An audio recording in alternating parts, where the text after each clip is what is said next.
Hi dear all, the topic of today's discussion is MI of a particle, that is moment of inertia of a particle. So how will you find, if you have a particle of mass m, how will you find the moment of inertia of the particle about a particular axis of rotation? So that is the first topic. I have a particle of mass m which is rotating about an axis, or I am considering here an axis, say x, y.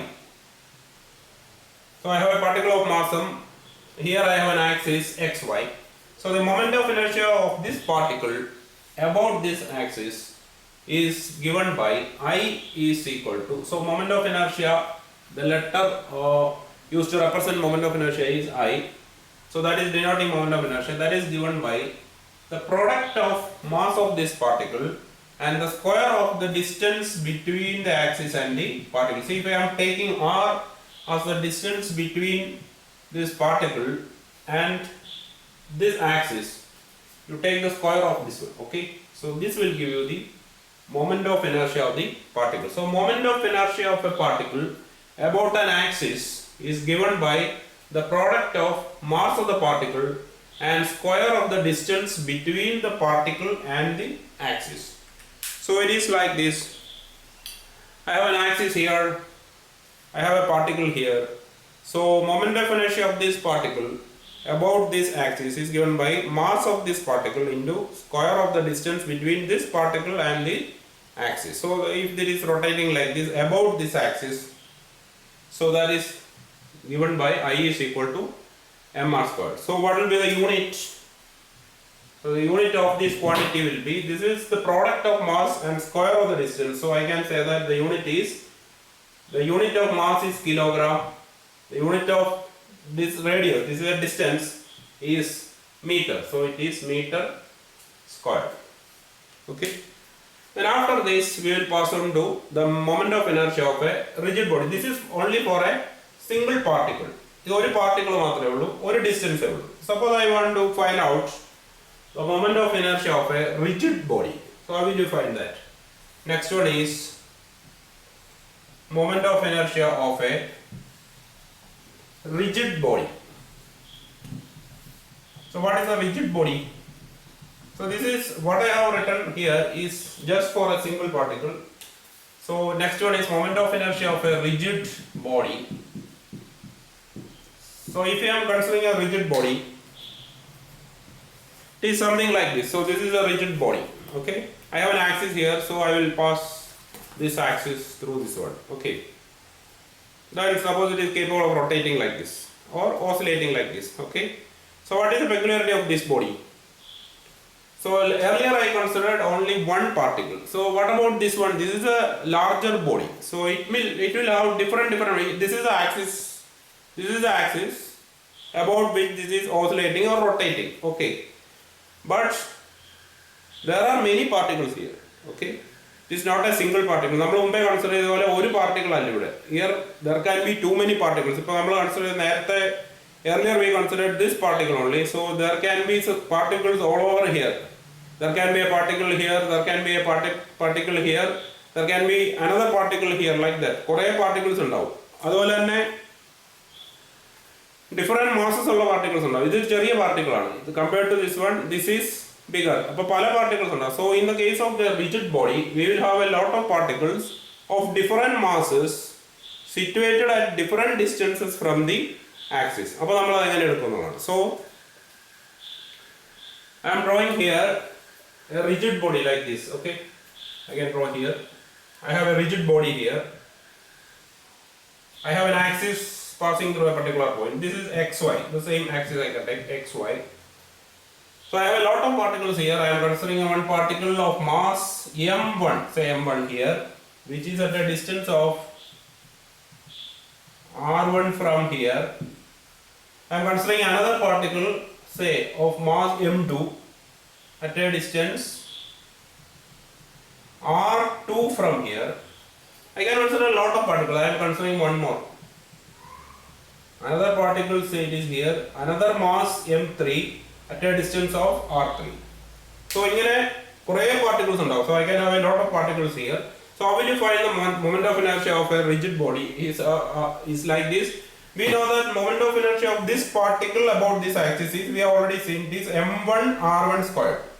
Moment of inertia of this particular particle is m2 r2 squared. This one is m3 r3 squared. So how will you find out the moment of inertia of the whole body? You just take the moments of inertia of all these masses and then add. So how will you find out moment of inertia of this body will be I is equal to, take the sum of all the moments of inertia. So m1 r1 squared for the first particle. Second one will be m2 r2 squared plus m3 r3 squared.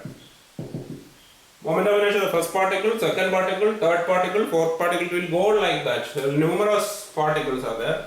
So how will you write this? So this can be written to be equal to sigma mr squared. Okay, that is sigma. You are summing up the product of mass of the particle and the square of the distance. So this is what we can write here, and this can be written to be equal to. So actually, what is this sigma m? What is sigma m means? It is nothing but m1 plus m2 plus m3 plus etc. Okay. Sum of the masses of all the particles which are constituting this mass. Sigma m will be capital M. So what will be capital M? Capital M means the mass of the whole body. The complete body mass aanu. So if I sum the masses of all the particles in a body, I will get the total mass of the body. And therefore this equation can be written as, I will write this as capital M into, I will then another parameter I will take, which is mk squared, where this k is called, is an important quantity in rotational dynamics. This is what is known as radius of gyration. Radius of gyration next.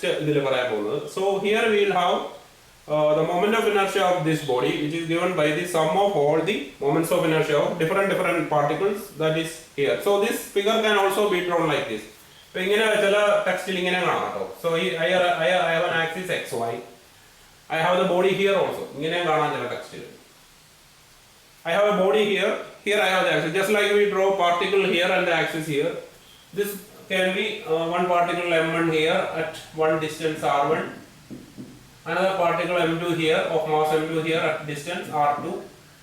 Another particle m3 here of distance r3 from this axis. Like that also. So same equation is here. Okay.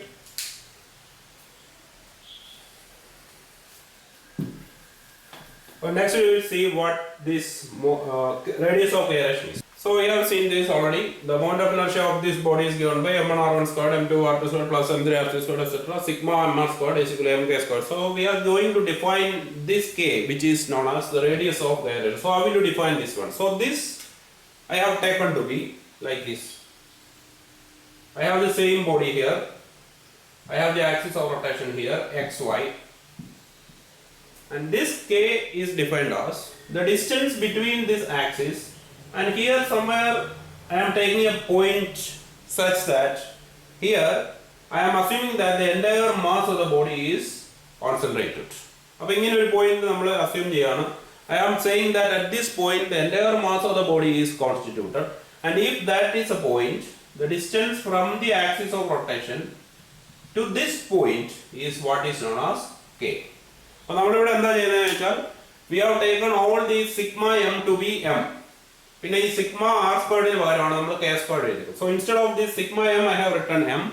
This sigma r squared I have taken k squared, where k is the point, k is the distance between the axis to a point at which I will consider that entire mass of the body is assumed to be concentrated. If I point the entire mass of the body is there. Concentrate point axis so that I can write this equation as I is equal to mk squared. So what is radius of gyration? Radius of gyration is the distance between the axis of rotation to the point where the entire mass of the body is assumed to be concentrated, so that I will get the same moment of inertia. Equation I is equal to m1 r1 squared. This is for the actual distribution of masses. ഇതാണ് ശരിക്കുള്ള distribution. Actual distribution is like this. Moment of inertia is according to this equation.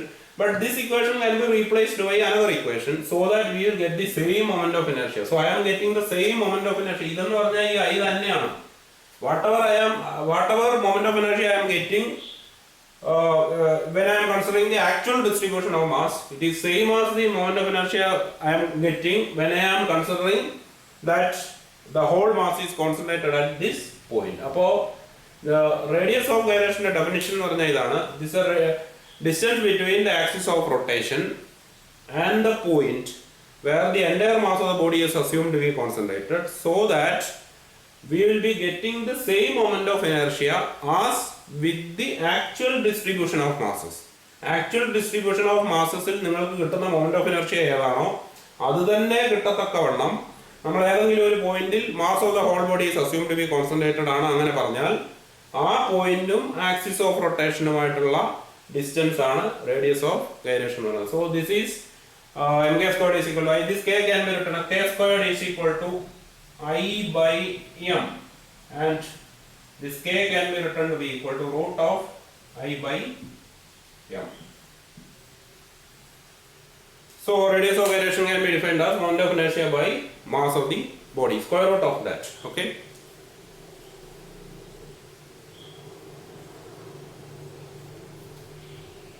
Also I can define this one as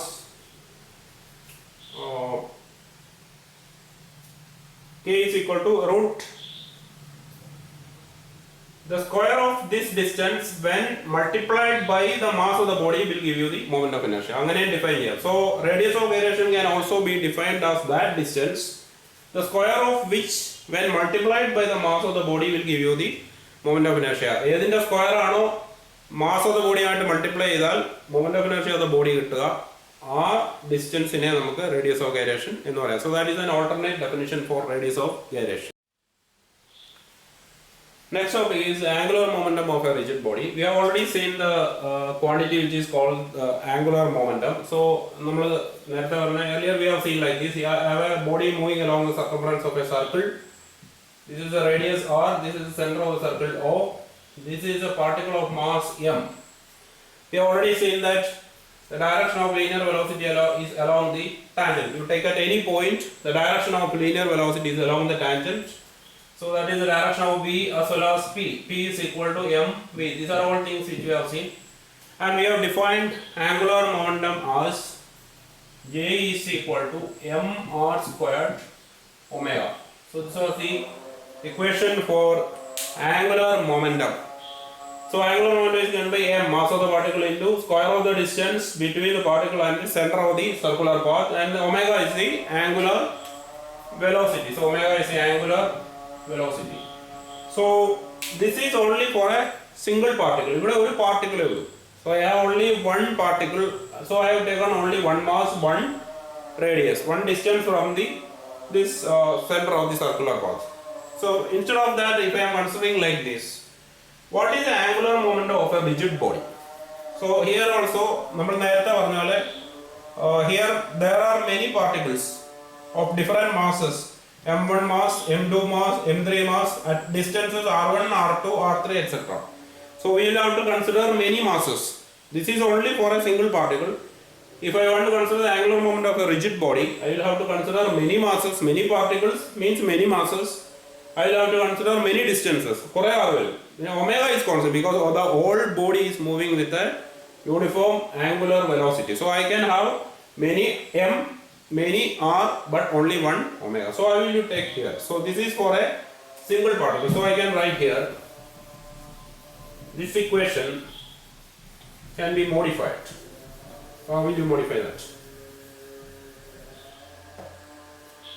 This is only for a single particle, but here I have to take, what I have to take is J is equal to total angular momentum of the whole rigid body should be equal to, I have to take the first particle, then first distance, that is m1 r1 squared omega. Then I will consider the second particle, that is m2 r2 squared omega plus m3 r3 squared omega plus like that. So it will go like that. Okay. Then how will you write this? നമ്മൾ നേരത്തെ എഴുതിയ പോലെ this is can be written as sigma m r squared omega. Okay, so sigma m r squared means നമ്മൾ ഇതെല്ലാം total ചെയ്യാണ് m1 r1 squared omega plus m2 r2 squared omega എല്ലാം summation ആക്കി. So what is sigma m r squared?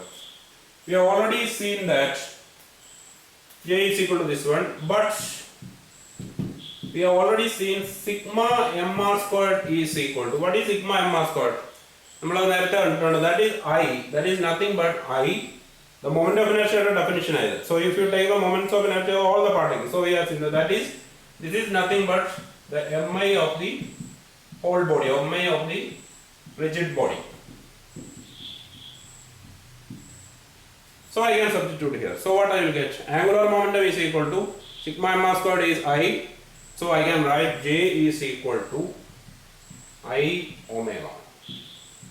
So this is the equation for angular momentum of a rigid body. So what is the angular momentum of a rigid body? It is a product of momentum of inertia of the body and the angular velocity. Okay.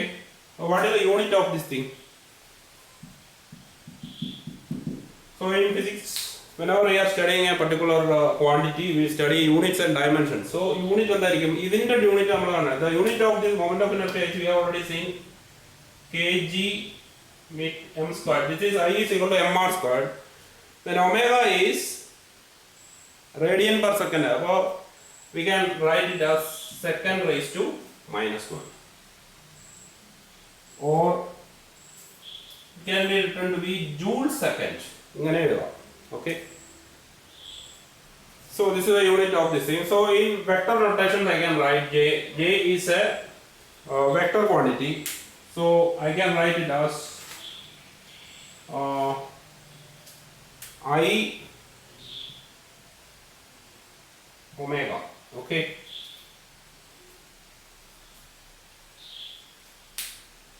so this is a vector quantity, this is a vector quantity, this is a scalar because this is we will see later that in rotational motion this moment of inertia is a quantity which is analogous to mass in linear motion. അതായത് linear motionil mass എന്താണോ role play ചെയ്യുന്നത് അത് തന്നെയാണ് moment of inertia rotational mechanics play ചെയ്യുന്നത്. So there is an analogy between linear motion and rotational motion. നമ്മൾ പിന്നീട് അതിന്റെ details വരുന്നത്. So in later on we will see some analogy between rotational motion and linear motion where we will study all these quantities. ഓരോന്നിനും corresponding ആയിട്ടുള്ള circular motion ആകത്തെ quantities വരുന്നുണ്ട്. So there we will see. So vectorial I can write vector J is equal to I into vector.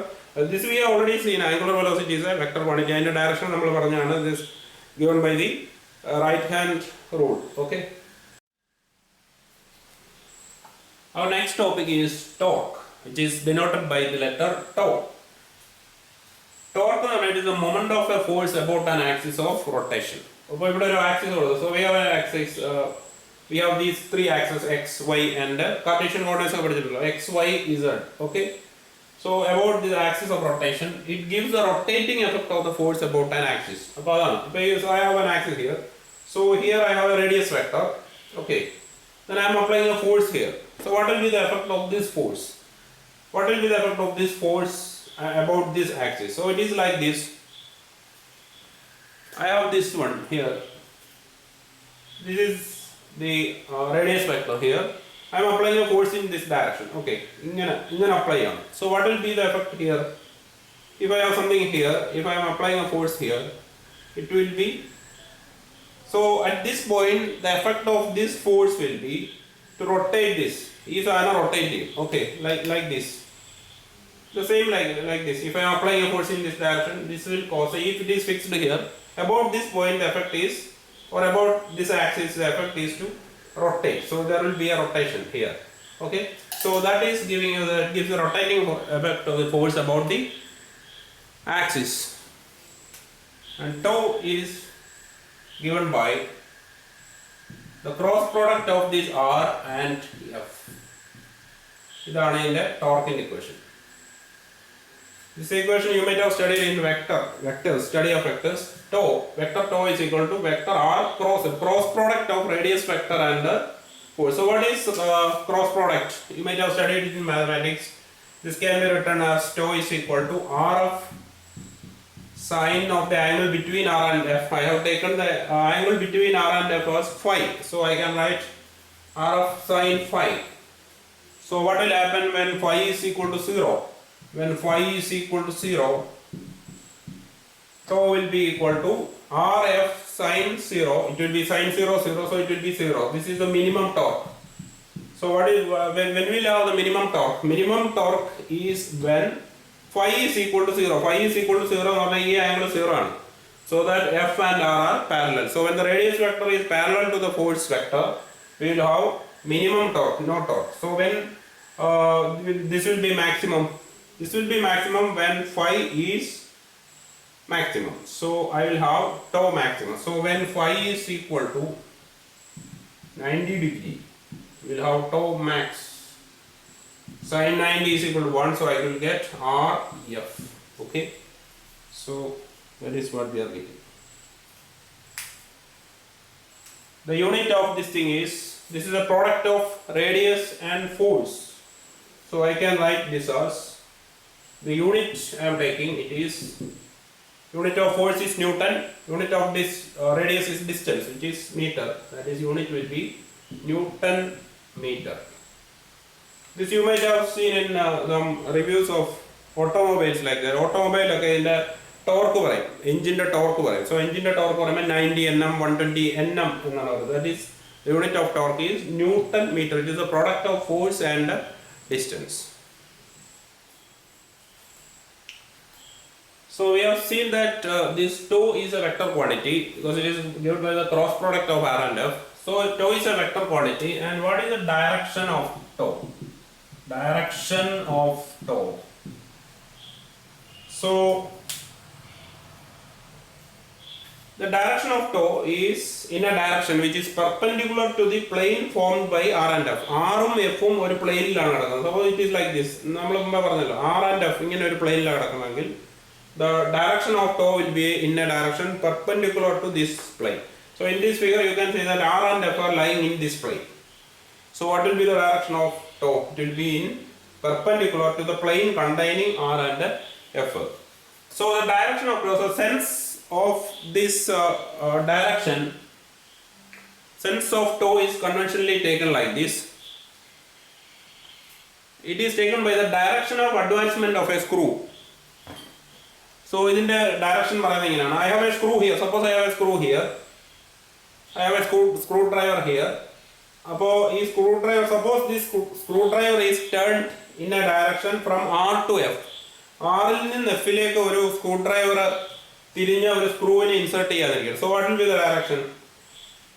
If I am rotating this one from R to F in this plane, this is a plane. നമ്മൾ പറഞ്ഞല്ലോ, this is a plane containing R and F. അതിൽ R ൽ നിന്ന് F ലേക്ക് പോകാൻ ഇങ്ങനെ തിരിക്കണം. Okay, so ഇങ്ങനെ തിരിക്കണം. So എങ്ങനെ വരും അത്? If I have rotating screwdriver like this, what will be the direction of tip of the screw? The tip of the screw will advance like this. I have a screw here. If I am rotating from R to F like that, if I am rotating like this, the screw will be rotating like this, clockwise ingana rotating. So it will be going up. Idana the sense of tau. The sense of tau is conventionally taken in a direction in which a screw tip will advance. If the screw is rotated in a direction from R to F, R il ninnu F ilekku oru screw rotate cheyidu kazhinjal ee plane il rotate cheyidu kazhinjal screw inde tip engote, what is the direction of motion of the or direction of advancement of the tip of the screw? So that will give you the direction of tau. So that is what is known as this ഇത് ശരിക്കും പറഞ്ഞാൽ ഇങ്ങനെ പറയാം, എന്താ പറയുക, നമ്മൾ നേരത്തെ പറഞ്ഞ റൂൾ പോലെയാണ് ഇത്, ഇങ്ങനെ പറയില്ലേ. സോ ഡയറക്ഷൻ ഇങ്ങനെ ആ ഡയറക്ഷനിൽ പോയാൽ ഈ ഡയറക്ഷനിലായിരിക്കും. So the direction of tau in this example will be upwards, that is along the y-axis. So that is, and again we have tau is equal to R cross F. F is equal to, we know that if F is equal to d by dt of P. Okay, what is P? Momentum. The Newton's second law, right? Newton's second law. Rate of change of momentum will give you the force. So that is nothing but Newton's second law. So this is the momentum. So what you can write here? Tau is equal to, so therefore tau can be written to be equal to r cross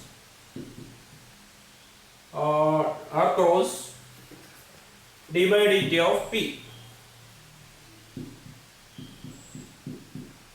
P is a momentum vector. So this can be written to be equal to d by dt of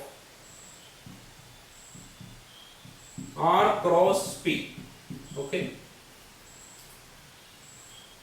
Then what is r cross p? We have already seen that, but r cross p, the cross product of radius vector and this momentum will give you what is known as, we have already studied this, j.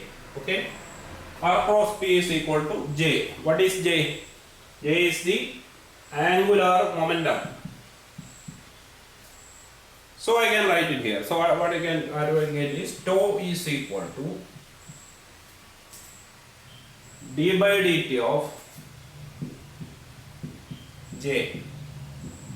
This is what we are getting.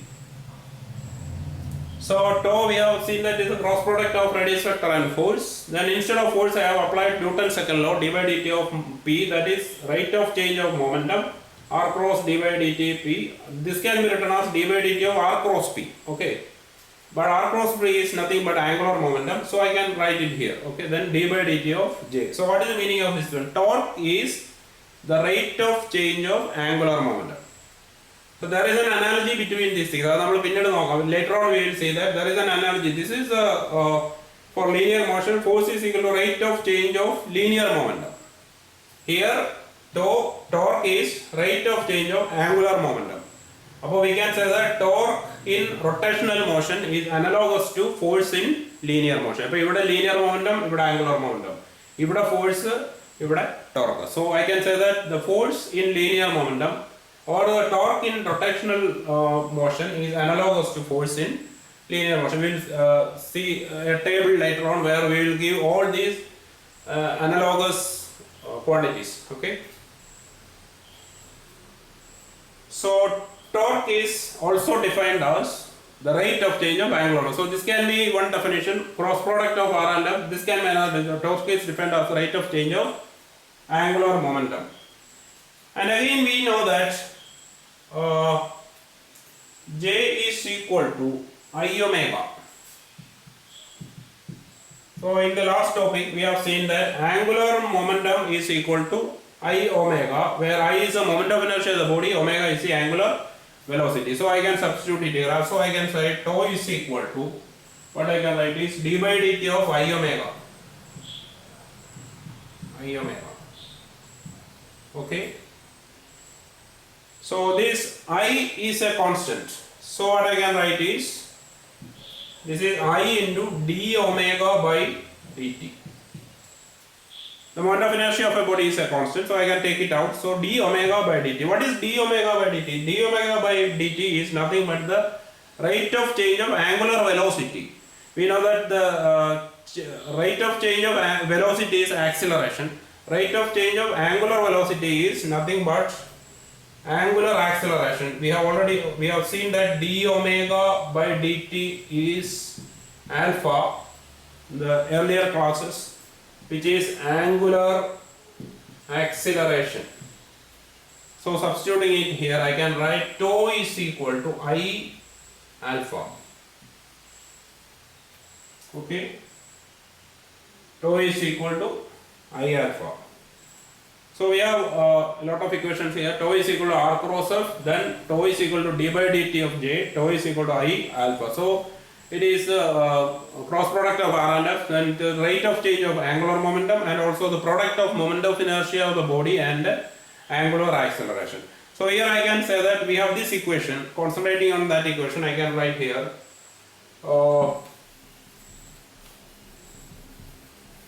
when d omega by dt is 1.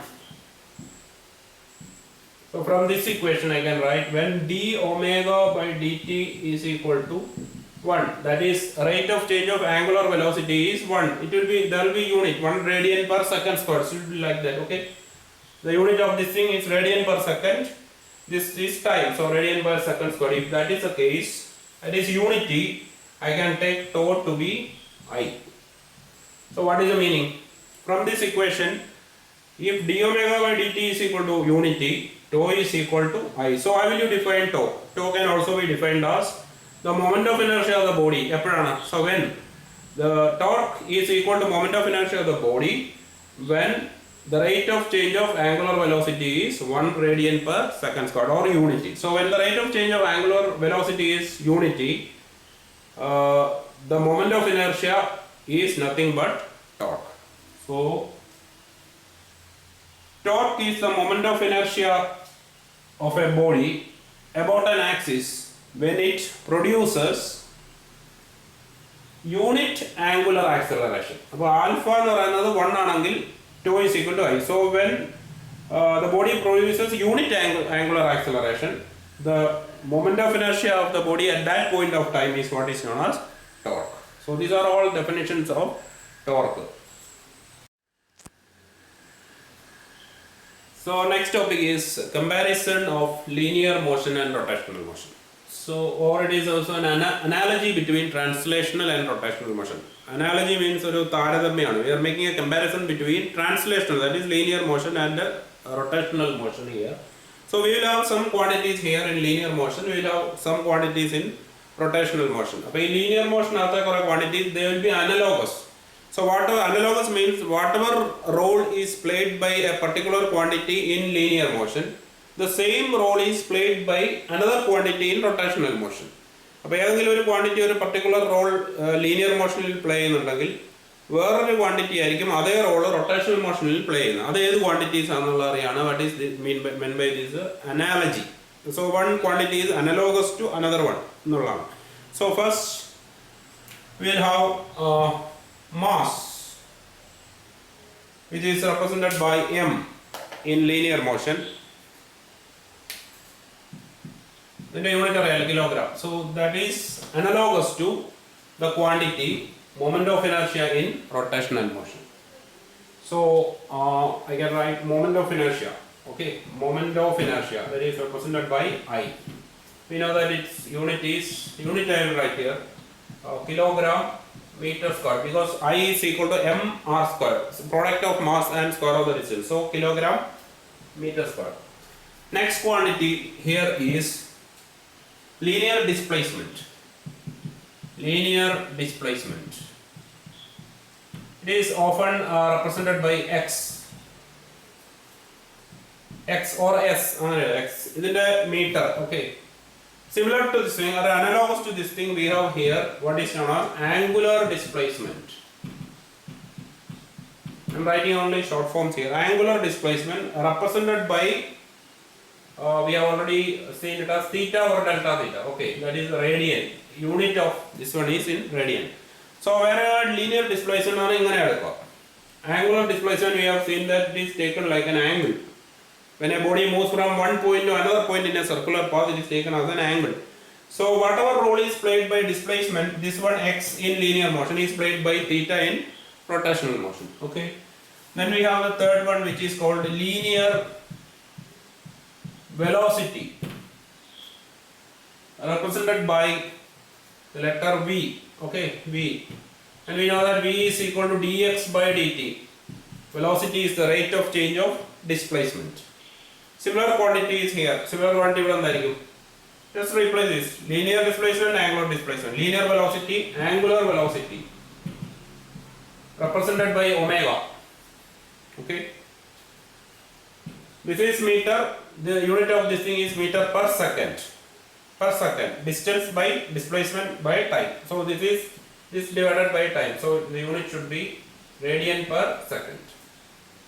The fourth quantity is, after velocity, it will be linear acceleration, represented by E, A, small a, that is rate of change of velocity.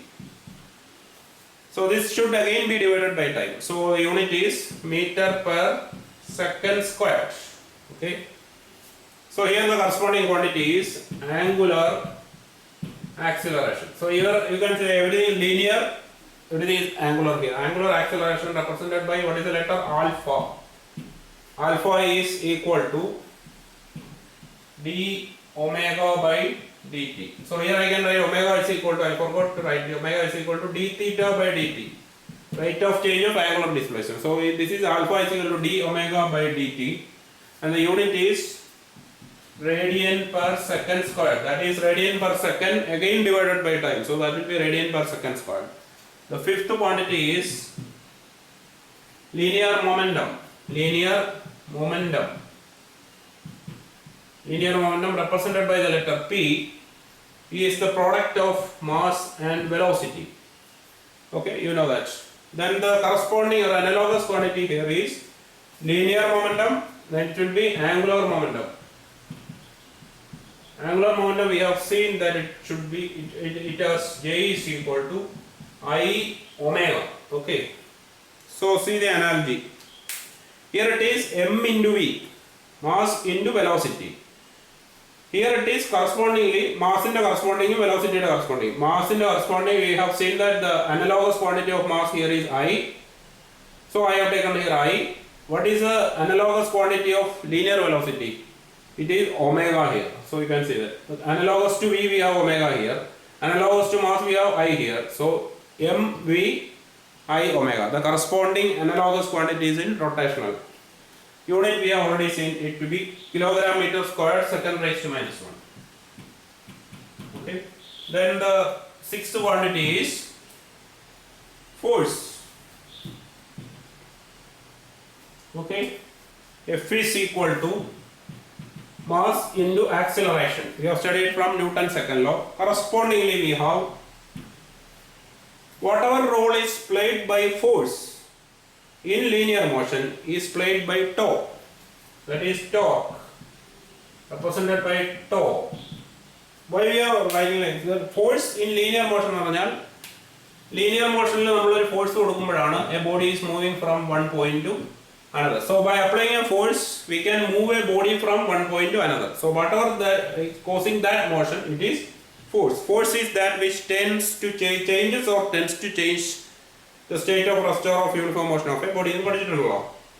Similarly, what should be coming in rotational motion? Rotational motion is rotation ഉണ്ടാക്കുന്ന എന്തെങ്കിലും ആയിരിക്കണം. So there should be some quantity which should be causing some rotation here, and that is nothing but torque. So whatever role is played by force in linear motion, it is played by torque in rotational motion, because it is, the effect is to rotate. So here m into a, what is the quantity m corresponding to? I. Okay. What is the quantity, analogous quantity of acceleration? That is alpha. So I can write tau is equal to I alpha. These equations are analogous. Mass into acceleration here, corresponding quantity I into alpha here. Okay. That is moment of inertia into angular acceleration. We have seen the unit to be, this unit is Newton. This unit we have seen to be Newton meter. Okay. Then seventh quantity is, it's not a quantity, it's an equation. F is equal to dp by dt. What is that?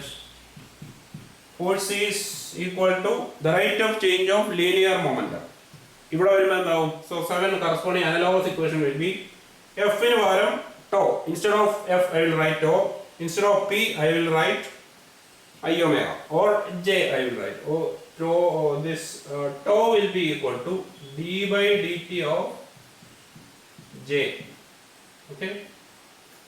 So force is rate of change of linear momentum. Torque is rate of change of angular momentum. So everything is angular here, or rotation. Okay. Or linear here. Okay. F is equal to dp by dt here. The equations for both. And the last one I can write kinetic energy to be equal to half m v squared. Kinetic energy of a body of mass m moving with the velocity, linear velocity v, is given by half m v squared. Correspondingly, kinetic energy of rotation can be written to be, how will you write that? Half m v squared. But half is same, then instead of mass I will write the corresponding quantity, which is I. Then I have v here, linear velocity. Instead of v I will write the corresponding or analogous quantity omega. So I can write, instead of m I, then instead of v omega. So I can write half I omega squared. Half into moment of inertia into square of the angular velocity. So this is an analogy between translational and rotational motion. So whatever role is played by all these quantities on the left hand side for linear motion is played by the analogous quantities on the right hand side for this rotational motion. Okay, so this is very important. So you can always make a comparison between linear and rotational motion. എന്തെങ്കിലും സംശയം F is equal to ma. Correspondingly നമുക്ക് ഇത് അറിയില്ലെങ്കിൽ just remember these things and you can immediately put that one. Okay.